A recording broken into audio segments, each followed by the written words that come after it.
Okay. Hi, everyone. I see there's some people who have joined already and some, I'm sure, who will keep joining us today. Thanks for coming to webinar number 2 of the Spotlight series on communicating your research. My name is Agustina Gancia, and I am the lead of capacity building at Health Translation SA. And welcome to today's webinar. Before we begin, I'd just like to acknowledge the Kaurna people as the traditional custodians of the Adelaide region. We recognize the Kaurna people's cultural, spiritual, physical, and emotional connection with their land. We honor and pay our respects to Kaurna elders, both past and present, and all generations of Kaurna people now and into the future.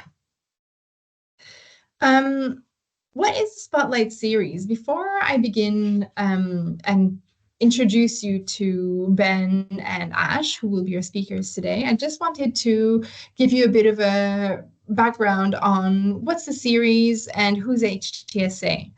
A Spotlight series is an initiative that was launched by Health Translation SA in November 2021 as a way to build knowledge and capacity in a range of essential research translation skills and topics that may not well be understood. So we've had 8 series so far, and they were on different topics such as consumer and community involvement in research, implementation science, the MRFF. So how can you maximize your chances of getting MRFF funding?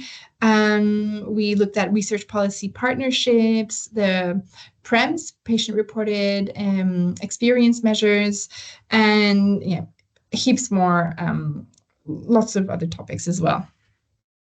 And the series is a capacity building initiative. Yes, so trying to build their research translation skills. And we do that by hosting webinars, linking you to different training opportunities via our social media. We share online resources, books, and publications that are all linked to the series that we're showcasing. So this month, we're looking at communicating your research. So through our LinkedIn communications, you'll be seeing a series of different posts sharing tips, tricks, resources, training opportunities around this specific topic. And Health Translation SA, just quickly, is South Australia's statewide NHMRC Research Translation Centre, and we act as an independent catalyst and a broker to mobilize different collaborations across SA and across our partners. So you see our partners on the right-hand side of the screen. And what we do basically is we aim to improve health outcomes in South Australia through research translation. We know there's a gap that exists between research being published and then being used in practice and policy and guidelines. You've heard this stat before. There's an average of 17 years between the time a finding is published and it's used in practice. So we want to narrow that gap. We want to make sure that the evidence that we're producing in South Australia is actually used to benefit the health of South Australians. And like I said, we act as brokers and mobilizers, and we want to accelerate the application of research findings into action as quickly as possible. And so we connect people. We connect policymakers to researchers and other key stakeholders to services. And the Spotlight series is an education and training initiative around research translation, and that's where we fall. That's where it falls. So that's enough of background. I would like to now introduce our speakers today. They're going to be really engaging and talking to us about finding your narrative. So how do you turn science into a story? We have Dr. Benjamin Lewis from SAHMRI, South Australian Health and Medical Research Institute, and Dr. Ashleigh Geiger from SAiGENCI. And I'll quickly introduce them both before handing over the screen to them for the session. And if you have questions, I'm sure they have their own way of accepting questions, but if you have questions, either put them in the chat box and we'll have time at the end of the session. So just quickly, I'm going to introduce them. Ben is a science communicator writer, and public speaking coach who's worked for over a decade engaging audiences with science. He's worked in live events, online video and documentaries, written articles online and in print, and appears weekly on radio around Australia. He's worked with people including Brian Cox, Dr. Carl, Jane Goodall, Chris Hadfield, Neil deGrasse Tyson, Alex the astronaut, and many others. Now he's based at SAHMRI with us, and he helps researchers communicate in all forms and runs the Rostrum Public Speaking Workshop program. And Dr. Ashleigh Geiger is a postdoctoral researcher at the South Australian Immunogenomics Cancer Institute and the Adelaide Centre for Epigenetics at the University of Adelaide. In her postdoctoral work, she's exploring the molecular and cellular mechanisms that link human developmental processes with breast cancer development and progression. She's also passionate about science communication, believing it to be a cornerstone of research translation, which is great. This is why she's here today. This passion has been recognized through numerous conference presentation awards and public speaking prizes and engagements. And yes, so highly decorated, both of them. I will now stop sharing my screen and again, encourage everyone to put any questions into the chat, and we'll do our best to get as many of these possible during the Q&A after their presentation. So I will stop sharing and ask Ben and Ash to share the screen. Thank you.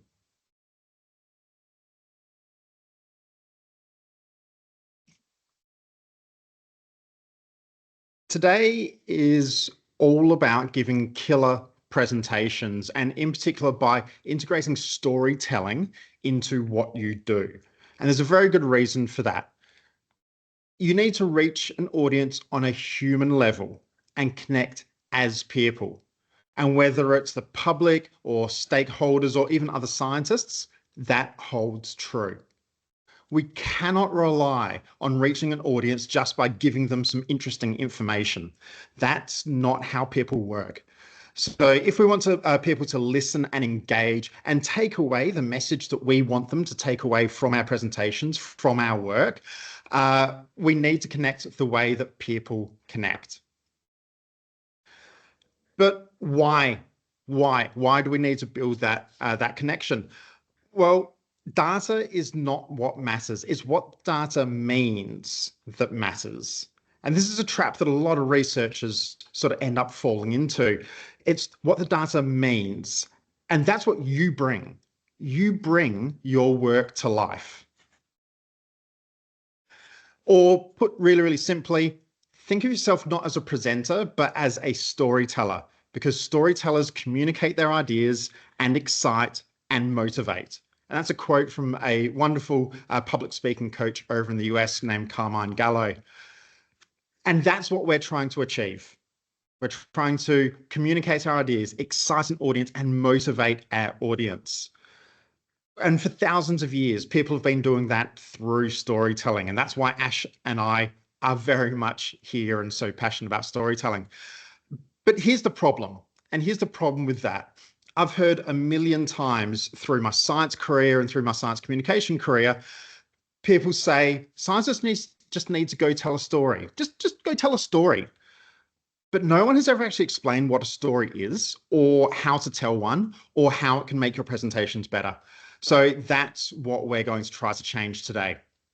And we're going to do that by finding your core narrative. So I'll be taking you through that for the next sort of 10, 15 minutes. Then Ash will take that core narrative and show you how to build a really fascinating, engaging science, impactful science story. And then Ash and myself will sort of go through a whole bunch of extra little points about how to make your science story great. Really, really sell that story and bring it to life.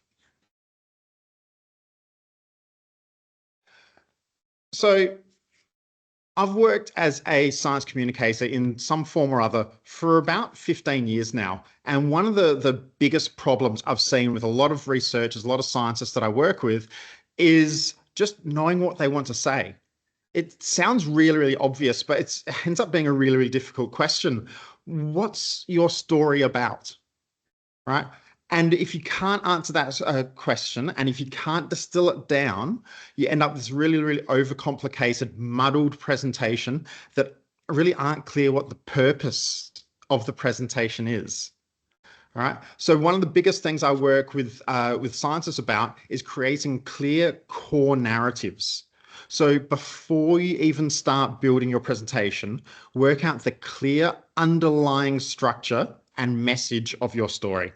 Right. Without it, you'll just end up with something that doesn't engage the audience, that will be all muddled up, and quite simply, the audience will end up taking away a different message and a different story from what you intended. And that's the worst thing that can happen, because we want the audience to go away with the thing that we want them to know. So creating our core narrative is obviously really, really vital. A really good core narrative helps us simplify our message, helps us clarify our thoughts. It helps us get the best information across. And this is a point that I talk with a lot of scientists about. Don't tell me the whole story, just tell me the best story. That's what our core narrative can help us develop. And it helps us engage our audience by making sure that we're delivering information, bringing it to life, telling our story in a way that works with the human brains, right? This is absolutely vital. This is the way that our brains take in information. This is going to be a sprint through the concept. At the end, I'll give you some resources which will help you build, but this is not a 15-minute concept. It's not a 1-hour concept. This is a lifelong process of building and learning and changing thinking, and changing your own thinking as much as anyone else's. So, narratives, awesome. What actually is a narrative? A narrative, if you distill it all the way down to its most simplest form, is essentially this. It's problem solution, right? And this works inside our brains for a very, very good reason. Human brains love questions, but they hate questions that don't have answers, right? So the problem arouses our brain. It makes us curious. It fires up our brain activity. And there's a whole bunch of neuroscience that goes into this, a problem and throwing a problem out there in a narrative way fires up and aligns the audience's ways of thinking and their brain patterns. The solution fulfills that, closes the loop, and resolves the tension that's built up inside our brains with that question. Right. Another way of thinking about it is you're arousing the audience's brain, and then you're fulfilling that arousal, fulfilling that expectation they've got. That arousal, then fulfillment is key, right? Problem solution creates arousal from fulfillment. So that problem solution creates a narrative frame for your communication. It needs to be thinking problem solution, problem solution. And it's a vital framework because it avoids one of the biggest traps that I see that makes a lot of presentations boring. We can probably all think back to a lot of presentations that we've seen that just aren't interesting. They don't fire up our brain. And it's generally because of this. Without that problem solution, there's no reason for your work to happen. Right? There's no challenge, there's no question, there's no knowledge gap that needs filling if you don't present the problem that you're dealing with. So this is where a lot of researchers go wrong. They miss that problem. They talk about their work in the terms of the thing that they did and not the problem they're solving. Right? A presentation shouldn't be about showing your work. It should be about showing the solution to the problem. And that is the very essence of science. It's the very essence of research. So hopefully you're starting to realize that science is narrative and it's very, very basic. It actually is a narrative process, and it takes a narrative form. And if we want to talk about creating presentations that create impact, the impact is what's changed because of the knowledge generated. Right? Impact is not findings. It's not a paper. It's not a policy. It comes from the gap that you fill.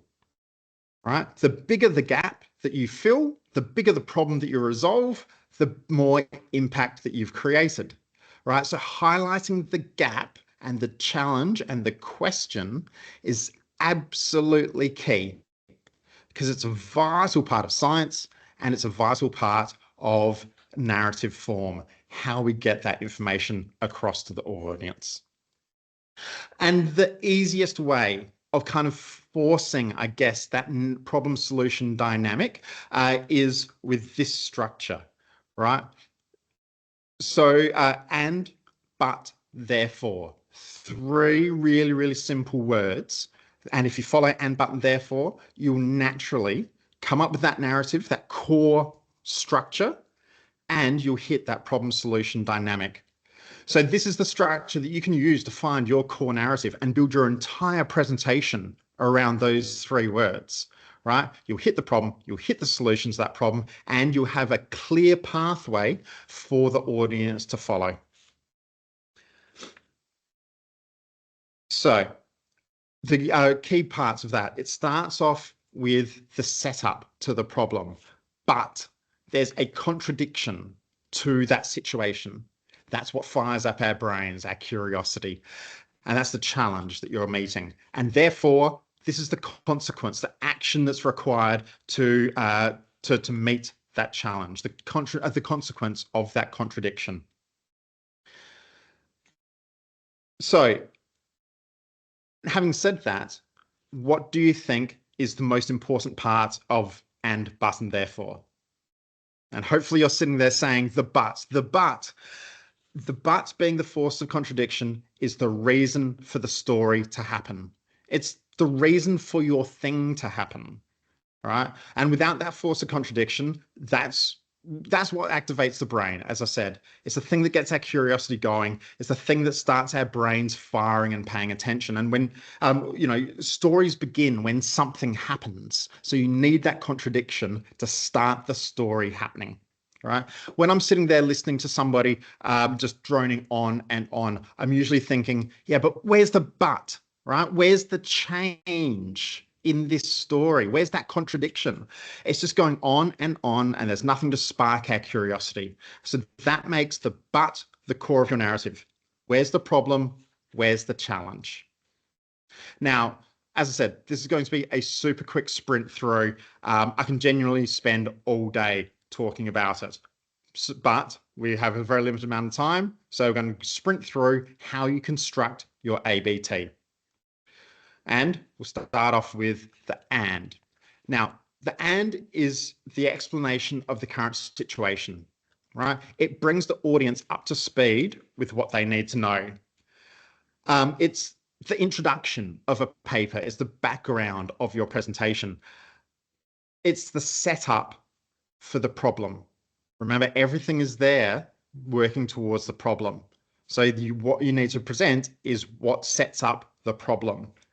So, and is a word of agreement. You're presenting a couple of short facts that agree with each other and set the scene for our story, set the scene for our research. And basically, if we think about two facts, they should be what and why should I care? They are what you need to be presenting. Because the but is the core of our narrative, we need to get to it by the straightest line as quickly as we can. So we don't really want to hang around in your ands and just going through and presenting more and more and more information. You need the ands, though, to set up and establish why the but is significant. But you need to get to it as quickly as we can. So what and why should we care?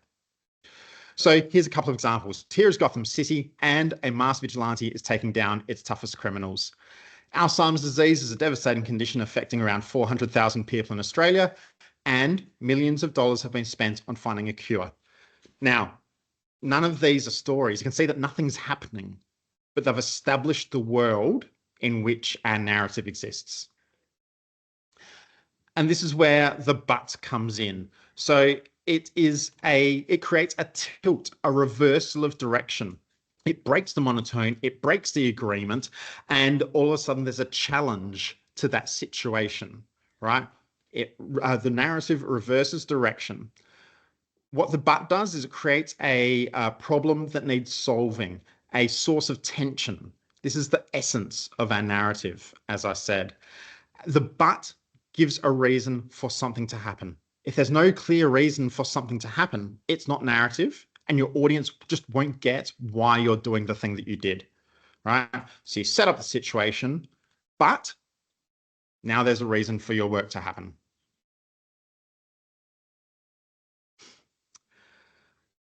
At its essence, so all of a sudden there's this change.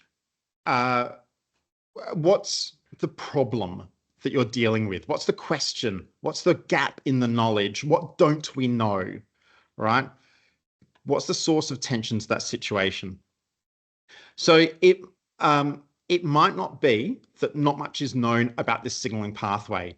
It might be that everyone has overlooked it because the focus is on something else, right? Or it might not be that patient compliance with their treatment is not very high. It might be that there's not enough protein in the supplied diet, so it feels unsatisfying. What's the real problem? You kind of need to delve into it to work out what the real problem that you're actually answering and actually addressing is. And then once you've worked out what that real problem is, you might actually need to loop back to your ands and rework them to set up that but. Quite often I'll actually start off with the but, just work out what the question, what the problem is, and the challenge is, and then create my ands after, because it's sort of a circular process. You need to set up that problem in the right way. But the but will be different depending on the audience. It's not only what your work did, but what is the motivations of the stakeholder. Your intent here is to arise and fulfill. So what arouses one stakeholder might be different to another. So for some stakeholders, it might be a financial problem. For some stakeholders, it might be a clinical problem. For some stakeholders, it might be a knowledge problem. So you need to be very, very adaptive and work out what actually works for this stakeholder and tailor your but around that so that you're arousing them with the question that actually works, that is actually of interest to them. So here's a couple of examples.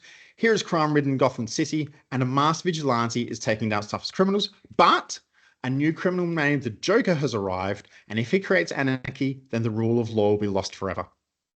Alzheimer's disease, millions of dollars have been spent on finding a cure, but every trial into one of those cures in the last 20 years has failed.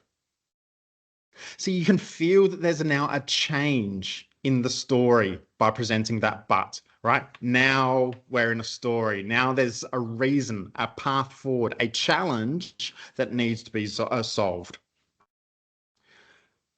Which brings us into the therefore. The therefore explains what you are bringing or what new action you're taking to solve that problem, right? The but is what's called an inciting incident. It's incited action. It's incited a new thing to happen. So the consequence of that challenge existing. It explains what you're bringing, right? What you're doing to address the problem. And by doing so, you're fulfilling the stakeholders' motivation priority. Fulfilling is a really, really important part there, because whatever your therefore is, it needs to be answering the problem that you've tailored to that stakeholder, right? You actually do need to resolve that problem, fulfill the arousal that you've created.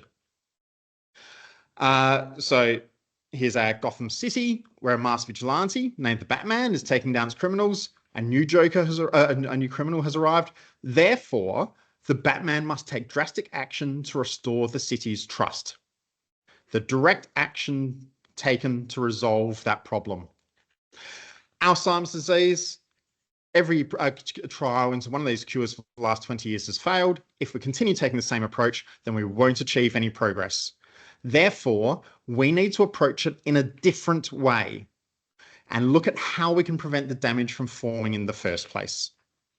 Okay? It's the action, specific action that you're doing that addresses that arousal And this is a story in a single sentence. You can see how it's that narrative and how it is that single story that we're talking about it. Another example from a book, which I'll recommend a little bit later on, which has been through a lot of development. There are 50 acres of woods next to my house, and they generate $2 million a year in local business. But the woods are unprotected, and if something isn't done to protect them soon, then they'll be developed, meaning no property is above exploitation. Therefore, we are changing the law by working with politicians, starting petitions, organizing a non-profit, and running advertisements. Right? Very, very clear message, very clear structure for your story to build off. And the great thing about ABT is it helps you find the best story that you can tell. By piecing together all the elements, you realize what works and what doesn't, right? It also lets you cut out anything that doesn't advance the narrative. You might be, writing your presentation, go, oh yeah, I could talk about that. It might be really interesting, but if it doesn't fit your ABT, if it doesn't advance that narrative, it's a different story. And it's a different story that's just going to end up confusing or creating, a different direction for the audience to head in. So it lets you cut out anything that doesn't advance that narrative that you want to get across the audience. It also, creates the framework. So am I creating the contradiction force? Am I getting there efficiently? Have I set up the significance? Is my therefore addressing my but? And it also lets you, it also lets you control your narrative. If my slides progress. Unfortunately, my slides don't seem to be progressing, but that's okay. That's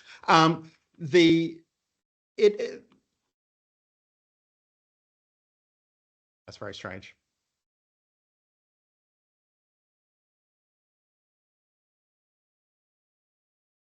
Okay, so essentially, this is actually a really, really good, teaching moment. Never rely just on your computer because technology will let you down. So make sure you always have a paper copy of your slides so that you can actually quickly flick to it and, refer to it that way. So this is Ben, I'm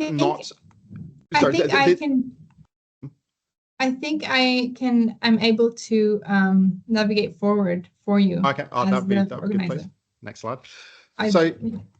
That, by using the ABT, it lets you control your narrative. By creating the central message, everything you say is going to fit that one narrative. There's a central force that's pulling all your information together. And the closer you get means that everything, there's less chance for the audience to take away something that you didn't intend. There's a great quote from George Harrison, which says, if you don't know the destination, any road is the correct one.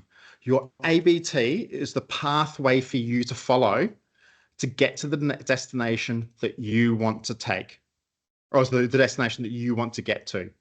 All right. Without it, your audience is going in any which way that you want. So come up with your ABT, and that is your framework, your direction, the road for you to follow. Then start adding information and details on top of that. And to show how you do that effectively, I'm going to hand over to Ash.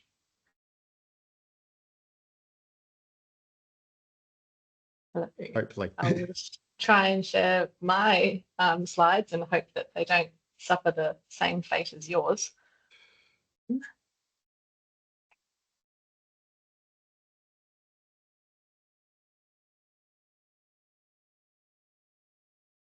It's just loading, I think. Hopefully this will work in just a second. Can you see that okay? Thumbs up from Ben. Great, excellent. Thank you very much. Hello everybody, and big thanks to Ben for what was essentially a very whirlwind but wonderful masterclass in storytelling and narrative development. I hope that everybody who's watching is maybe beginning to imagine what their ABT might look like for a story or a piece of research that they're currently working on, because I think it really is the key to being able to communicate effectively, as Ben has highlighted. But as he also mentioned, this is really just the beginning of crafting your piece of communication. You know, you've got this sort of couple of sentences that are really, really pithy and get to the heart of what it is that you're trying to tell. But there's a lot more to this story. And I suppose the next question is, what do we actually do with it? You know, how do we move on from this point? You've got this narrative. Where do you go next? Well, what you can't do, in my opinion, and which I've seen some people in the past try and do, is take an existing presentation or an existing piece of research that might be overly complicated or maybe lacks a clear story and just kind of try and superimpose your narrative on it. It doesn't work. It doesn't work because your narrative isn't a device that you're adding to your communication. Your narrative is a structure or a scaffold that you can then go and essentially hang all of your important science off in this sort of structured and organized manner that allows you to communicate what is the essence of what you're doing. So your narrative really provides signposting to help you determine how to best convey your data story. It's going to help you inform the level of detail that's needed. It'll help you inform the order of the information that's presented, for example. And when I was thinking about this, this part of today's presentation and what to say to you all, I realized that a lot of this is actually very unique to your particular narrative. You know, I've done a bit of workshopping of these sorts of ideas recently with a few people, and what I've really found is that the underlying story is what dictates how all of this fills out. And so, you know, as Ben said, there aren't, you know, enough minutes for us here today to do this really super deep dive into how all of this might come together for your particular story. But what I thought I can do is share with you what I think are 4 really important pillars of communication that I think you must keep firmly in the front of your mind as you do start fleshing out this story for, say, a presentation or even, you know, a paper or something like that, whatever communication medium you are looking at. And in some ways, what I'm going to talk about today is more geared towards presentation, but a lot of the concepts carry across to grant applications, to papers, to abstracts as well. And so the 4 pillars that I'd like to touch on are knowing your audience and actually using that knowledge to do something. The idea that analogies are your friends. Ben touched on this a bit, but probably my favourite, the idea of want to tell versus need to know. And authenticity and passion, and why they're important to actually embed these within the story that you're telling. So we'll start with knowing your audience. Now, look, this is talked about a lot. I'm sure everybody on this call has come across the idea of knowing your audience. Yet, even if we do try and think about our audience, we try and understand them, sometimes we can get lost in how to actually apply this information to improve our presentations. So to me, knowing our audience means kind of determining 3 key things: who they are, fundamentally, where they are at, and what they want. And I think it's the last one in particular that doesn't get thought about enough. So let's start with the very basic, who they are. This sounds simple, but it is really important. You know, at the most fundamental level, you might be thinking about whether you're talking, you know, to just the general public or to a group of scientists or healthcare professionals. And obviously, there is a really big potential here for difference in technical understanding. But at a more nuanced level, your audience might be a whole institute internal seminar or a departmental seminar, or maybe even a specialist session at a conference. So each of these audiences is scientific, fits into the one category we had before, but they're all actually likely to have different levels of technical understanding and different levels of interest in your work. So the style of communication we're talking about here is not just technical or lay. This is actually a continuum. And it's actually very important to pitch your presentation at a level that's going to keep your audience interested and engaged and not lost in any form of incomprehensible detail. And working this out will actually allow you to work out where your audience is at. That is, where they're starting from in relation to your work that you're presenting, to your ideas, rather than just where you're starting out from where you're coming from. And the other thing that I think is important to realize here is that this is not just technical. There are social aspects and there are cultural aspects to this as well. For example, a group of, let's say, breast cancer patients and advocates, they are much more likely to have a detailed understanding of current treatment options than the general public. But they're even much more likely to have this understanding than a group of biologists who are not working on breast cancer. So there are different levels of technical and social information to consider. And as much as we don't want to lose people with too much detail, we also don't want to pitch too far underneath their level of understanding and manage to accidentally belittle them by talking to them at a level that doesn't suit their experience or their life experience in some instances. And so when you consider these factors together, what I think it helps you work out is what your audience actually wants from you. This can be very different. Patients might want to learn about their disease treatment options. Clinicians could be looking for collaboration opportunities. Researchers are probably seeking information to help inform their current line of inquiry. But what you want is going to be different again. And that's where a clarity of focus is really important, because you might want to get funded or published, or you might be looking for collaborators or community advocates. Maybe you're even recruiting students. And it's finding the intersect between these desires. It's kind of your communication Goldilocks zone, which is the key to understanding how to pitch your presentation. You need to give the audience what they want while still getting what you want, essentially. So that's the first pillar, hopefully wrapped up quite neatly. The second one I want to talk about is the use of analogy. And I know this is one of Ben's favourites as well. They're absolutely one of my favourite communication devices, because analogies, they promote understanding via familiarity. They give your audience something they already know and allow them to relate a foreign concept to that, to bridge that gap in understanding. They also make challenging concepts accessible and, importantly, interesting. If we just bombard people with difficult technical information, they're unlikely to be interested in what we're talking about. If we give them this information but relate it to something they already understand, then that little bit of interest between that commonality can be sparked. They also help your audience remember your content. They give them something to hang on to throughout your presentation or throughout your written piece of communication, if that's what this is. So they're not having to constantly scratch their heads and go, what is this person talking about? They can remember that analogy and have that familiarity. And look, analogies have been used for a very long time in science. Now, I'm a molecular biologist. This is my domain, the domain of DNA. And since the discovery of the structure of DNA, we've used this analogy of a twisted ladder to make something that is invisible to the naked eye really tangible. Now that we know more, we might use the analogy of an instruction book to describe the role of DNA in our bodies. So analogies can be really, really simple, but communicate basic points very effectively. They can also be extended to tell more complex stories. For example, if you consider that DNA is like an instruction book, but for some people, they have mistakes in their instructions, like typos in an email or something.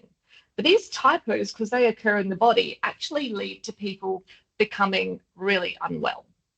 And then, what if I told you that actually we have some technology that could maybe work a little bit like whiteout and allow us to actually go in and erase or correct that mistake?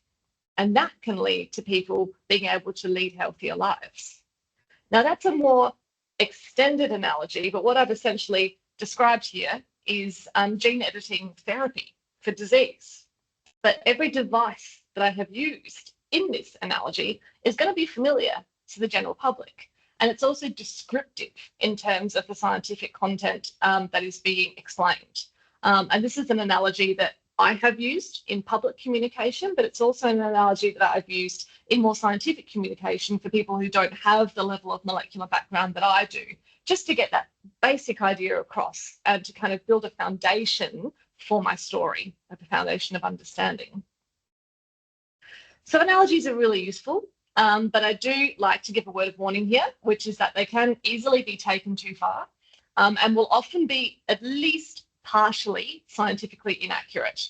And this is something I've wrestled with, but I don't actually think it's necessarily a bad thing. You just have to strike a balance between knowledge accessibility and scientific accuracy.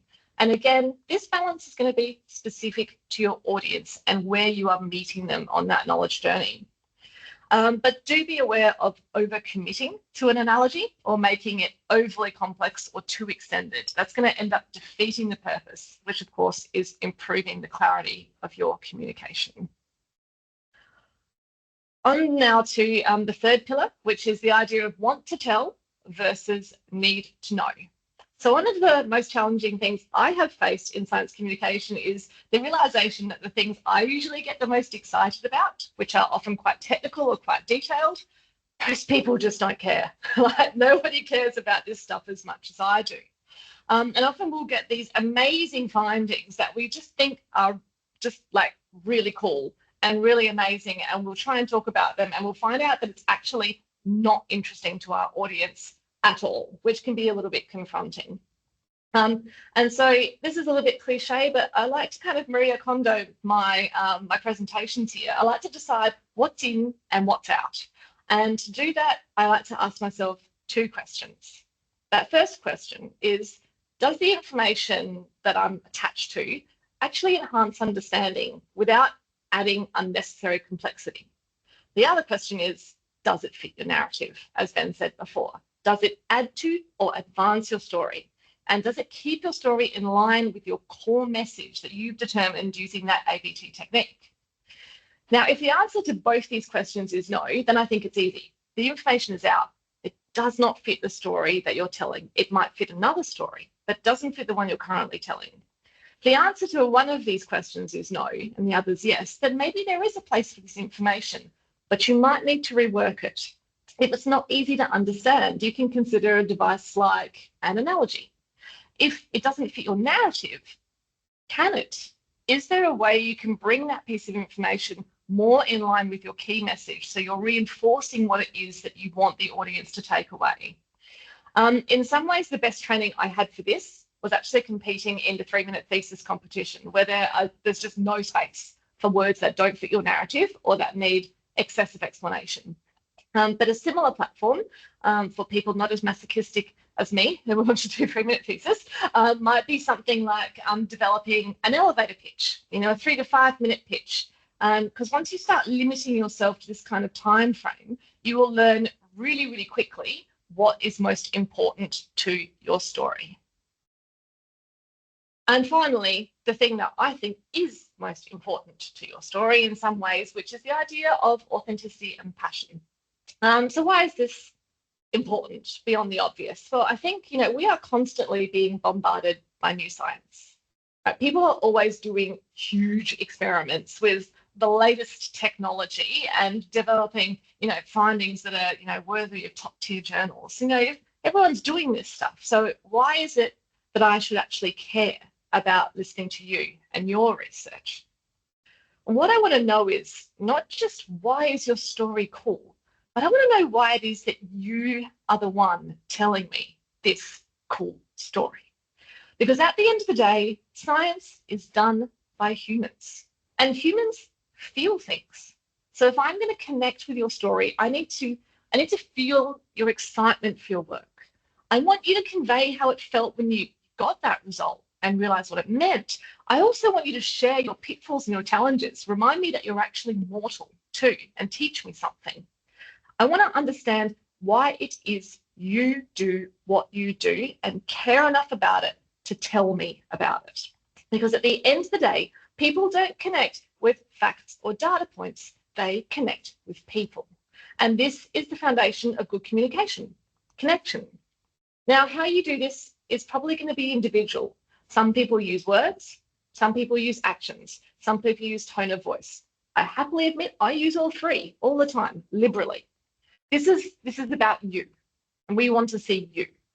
And I think with this point, this brings us full circle, really, because if we put these 4 pillars together, this actually brings us back to our original goal for today, which Ben gave us at the beginning, which is reaching people on a human level and connecting with them as a human. And to me, that is what is going to give your research communication impact and longevity. And that's all I have for my particular session. So with that, I will stop my screen share and pass back to Ben, who's going to share for the next bit. I think. There we go. Stop sharing.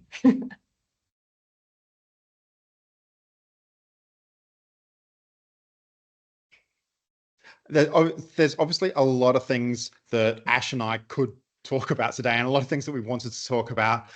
So we thought, all right, just for the last few minutes, we're going to go through just a whole bunch of extra points that we came up with when Ash and I were discussing this, and just chat about them, and just go through them really quickly with a couple of points per sort of extra insight that we've got.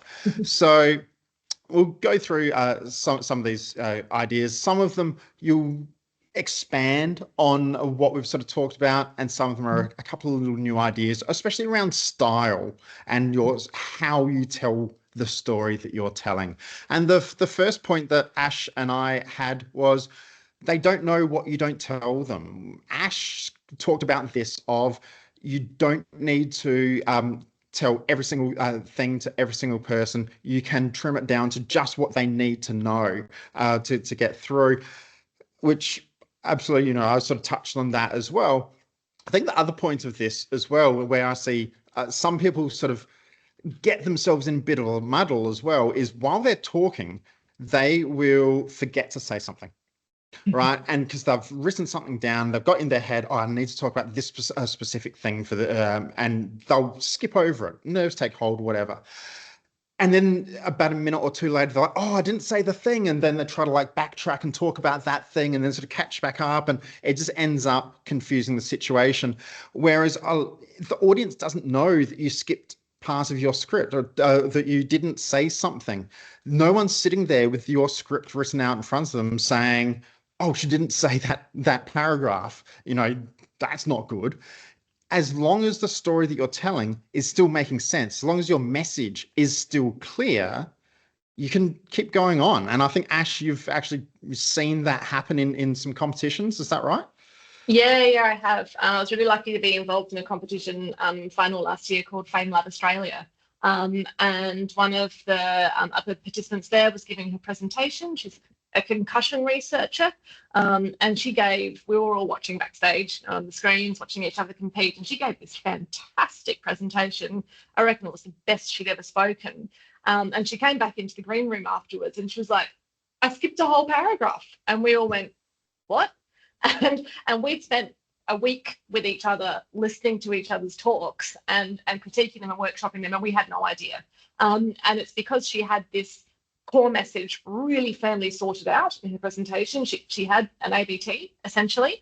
And even though she skipped over that paragraph, everything that she said and the way she presented it fit her core message, and she still managed to get her message out there really effectively. And none of us noticed at all. So the very, very much related to that is, well, that the audience just don't hear your stumbles. I'm a stumbler. I'm an ummer. I've got some vocal tics that I know about. I am trying to work them down and get them out of the habit, but we all have these vocal tics, and we all make mistakes. We all stumble as we talk. There's actually been a whole bunch of research into how much audiences actually hear your stumbles, and the number comes out at about 20%. They're only seeing about 1 in 5 stumbles that you actually make when you're talking. So it feels, when you're talking, like you're making all these constant stumbles, constant mistakes going through, and you start, working yourself up into a bit of a tiz. This is something that happens to everybody, by the way. This happens to me as well. And then I sort of found that, the audience is really only seeing about 20%. And that ends up being really, really reassuring, or at least it did to me, because it meant that I could stop focusing on every little trait or being worried about every little thing that's happening while I talk. When I realized chances are the audience just isn't even seeing it. And if they do, most of the time, they don't care. They don't care that you make a little stumble here and there. They're only saying 1 in 5. In an hour's time, they're not going to remember the little stumbles that you made. They're going to remember your killer message and your killer narrative and the killer story that you've just presented to them. That's what they're going to remember, not all the little stumbles that they may or may not even be noticing. Ash, any other thoughts about this one? Just the same, really. I'm an ummer. Totally know that, totally admit it. And I don't hear it when I talk, and I don't think other people hear it much when I talk either. And yeah, just emphasizing that people really do not remember these sorts of things. We tend to fixate on our mistakes. We tend to take away the bad things from our talks. That's all we tend to remember. It's a bit like only remembering the question you got wrong on the exam and not remembering all the things you got right. That's a warped perception, and the audience does not share that view of you. And I think reminding yourself of that can bring a lot more comfort to your stage presence. So our next one is about movement as well, and how you actually use the stage and using movement as a way of selling your story. We'll try to maybe get through this one pretty quickly. Because we wanted to get to some of your questions as well, because there's a lot of things, as we said, we didn't get the chance to talk about. I sort of, used to try to use the stage area, but it was a little bit unguided. I would just sort of wander around to create movement. You can actually use some structures to use movement to sell your story. And essentially what you do is you can divide your stage area into 3 zones, and each one of those zones has a very specific purpose. So when you're talking about that one thing, you're in that zone, and the audience will start subconsciously catching on and knowing when you move into that zone, this is what's about to happen. So you can have one section which is your background, one section for your results, one section for your conclusions, one section which is your personal anecdotes, one which is your messages, one which is your information, for example. You can set your zones up side to side, or one way that I've started doing it is actually front to back, because you can create an intimacy with the audience by moving forward and back towards them. So personal anecdotes, I'll move right to the front of the stage and I'll get really intimate, really close to the audience, because obviously that's something that's important to me and I want them to connect with me and I want that connection to be close. But when it's background information, for example, I'll sort of move back and create some distance because it's not personal to me. And it creates that distance between me and the audience because it's someone else's work. So your message is in there. So you can actually use these zones to shuffle, to sell the story and the types of information that you're giving to the audience. So being strategic and planning your movements as well. Ash, very quickly, any extra thoughts, or we'll move on to the next point? Just a quick one, picking up on your last bit there about planning movement. I think those of us who maybe feel a little bit more natural or comfortable on stage probably already move around a bit, or already do a lot of hand gestures, and maybe think we don't need to plan this stuff as much. The opposite is true, because often a lot of our natural expression actually is incongruent with what we're trying to say and the way we're trying to say it. So I really encourage people to think about, if you're saying something really important, stand still and deliver. If you're trying to make an excited point, I know someone who just does this with their hands when they talk. It's quite distracting. Think about what you're doing and how you're using that movement to enhance your presentation. So planning is key. And I think very, very related to that is scripting versus improv. And Ash, you had some specific thoughts around this one, I think. Yeah, I think a lot of us script our presentations to a degree, particularly if they're time limited. And I think that's absolutely fine if that's how you work. But I also think it's really important to actually practice improvisation in presentation, because if you're following a script and you forget something or you make a mistake, that has the potential to completely unseat you. And so if you've actually practiced improvising how you're going to talk around all of these various points, you can pick up a lot more easily and get back on track without that kind of nervous interruption that tends to grip your brain when you forget what you're going to say.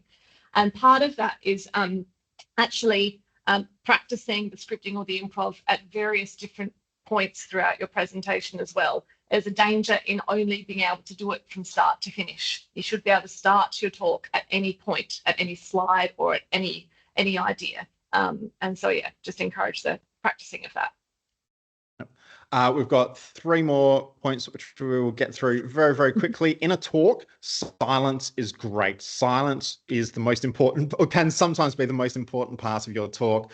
We all want to jump up. We want to get through to the end as quickly as you can, so and go through. You can slow down, take a breath. That's going to help you, but it's also going to help the audience. So you putting in silences, and especially after key points. One thing that I tend to do, and it relates to the next points as well, is after I make a key point, I'll scan the audience and I'll survey my domain. I'll survey the audience. And you know what I'll do while I do that? I'll chuck in a cheeky nod, because nods are contagious. So if I've made a really killer point that I really want the audience to sink in and think about and internalize, give them time to think about that and chuck in a cheeky nod. And they're going to nod too. So the audience will actually nod back, and that it does actually help them lock in and agree with the thing that you're saying. So silence is absolutely important, and it fits as well with eye contact, helping people connect. Ash, eye contact, silences. What are your thoughts around that? Just one extra tiny thought, I guess, is that it's also important when you're presenting online, as we are here today. I think silence feels really weird when you're online because you don't have the vibe of the room to kind of fill that space, but it's just as important. And so if it's something that you find uncomfortable, just try it out next time. Give a couple of beats, not long enough that people think that the Zoom call has failed, but just long enough that people have that chance to digest that information and you have a moment to decompress as well. But just be aware it feels really weird online. Yep. And maintain that eye contact, taking those opportunities for the eye contact as well, especially in those silences. And conversations are comfortable, having that sort of like a really conversational tone. You know, it very much comes back to Ash's point before as well. This is you. Science is done by humans. So tell us the story of the thing that you did. Tell us what happened. Tell us what it meant for you. All of that will help build that conversational tone. Building in those sort of silences, that'll help the conversational tone as well. Just be very authentic about who you actually are. And Ash, I know that you've actually done some specific training around that sort of like conversational tone as well. Yeah, absolutely. And I think I'm aware we're quite tight on time, so I might not go into it too much, but I just think that the benefit of using conversational tones is actually additional engagement with the audience, because they actually feel like they are part of what you're presenting rather than just being lectured to. And it also has the added benefit of making you feel more comfortable on stage as well, because you're just chatting with a group of people who want to know about your work, which is great. So we do have a couple of minutes, I think, left for questions. So if there's any questions, drop them in chat or unmute or however you want to do it. While you're typing madly away, I'll also just spruik these 2 books, which are the extension and way more information, especially around those narratives and creating science narratives specifically.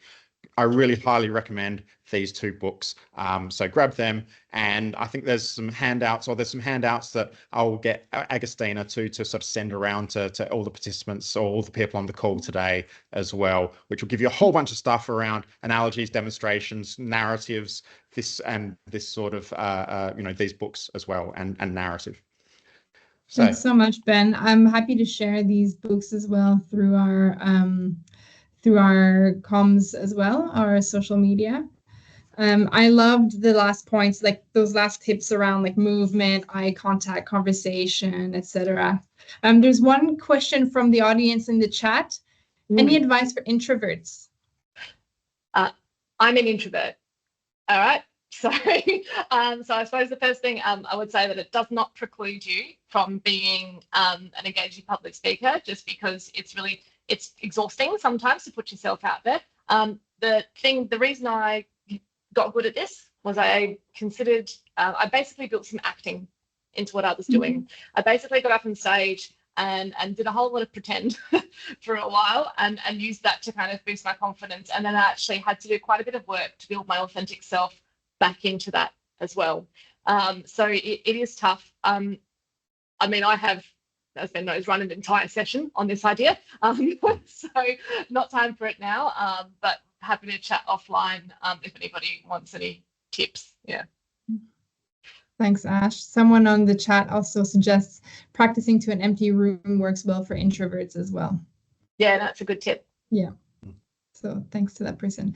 All right, so I'm just going to close the session, given that we've reached 1 p.m. That is time for us. But thank you to Ben and Ash. That was really fantastic. Some really great points made. I'll be sharing some of those top tips as part of our Spotlight series, material that we're sharing. And yes, I'll be forwarding the material that Ben wants to share to the attendees as well. So stay tuned for that. And our webinars, as always, the recordings will be living on the HTSA website. So if anyone wants to share this to other colleagues, please feel free to do so. Next week is webinar 3 of the Spotlight series, and we have Professor Susan Hillier from UniSA and Dr. Elodie Janvier from BidWrite, who will tell us about writing for grant applications. So what are the top tips for grant applications? So we hope to see you there. Thanks to Ben and Ash again. Thank you.